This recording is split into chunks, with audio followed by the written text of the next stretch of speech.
Beh, ragazzi, ben ritrovati in un nuovo video del Mercato, Batta, napoletano, come state? Va giù, spero tutto bene. Scusate se se questo inizio di video sarà un po' veloce, ma vabbè. Allora, post partita di Napoli-Torino, finita 2-1, Napoli che poteva fare bene, molto di più, dal 22esimo in poi, poi si fa male Vergara alla pianta del piede e entra Anghissà, ritorno di Anghissà, poi rientra anche De Bruyne che si vedono subito le sue giocate. Poi vabbè c'è stato l'autogol del Torino, c'è stato un po' d'ansia per gli ultimi minuti che poteva recuperare. Ora voglio vi lascio le prossime clip dove vedrete la canzone di Salda Vinci che ha cantato allo stadio e poi troverete anche la lettura delle formazioni di quando sono andato allo stadio. Vi lascio alle prossime clip. Ah, e vi ricordo di iscrivervi al canale e lasciare like. E questo video è stato fatto in collaborazione con World of Football e il canale WhatsApp Mondo del Calcio.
Ce la devi far sentire perché noi vogliamo ascoltare la canzone che canta tutta Italia, che parte da Napoli, che parte dal cuore di Napoli.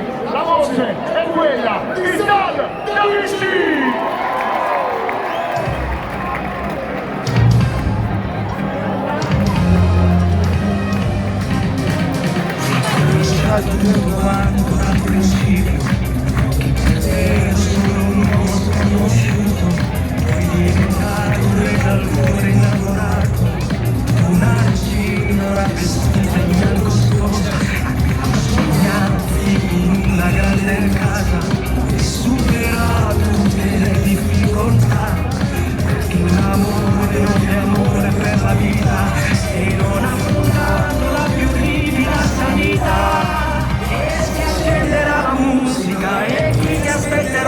Il più grande giorno ti regalerò, saremo io e te per sempre, legati per la vita, che senza te non vale niente, non ha senso vivere. Con la mano sul petto io te lo prometto, davanti a Dio, saremo io e te. Sarà per sempre qui. Sapere che una grande incognita è il futuro, ma insieme a te non mi spaventerà perché costruiremo tutto ma non ha zero muro. Litigare, far l'amore, poi che male c'è, e si accenderà la musica perché io canterò, il più grande giorno ti regalerò. Saremo io e te per sempre, legati per la vita, che senza te non vale niente, non ha senso vivere. Con la mano sul petto io te lo prometto, davanti a Dio, saremo io e te, da qui sarà per sempre scritto tanto sì, per questi giorni e mille altri.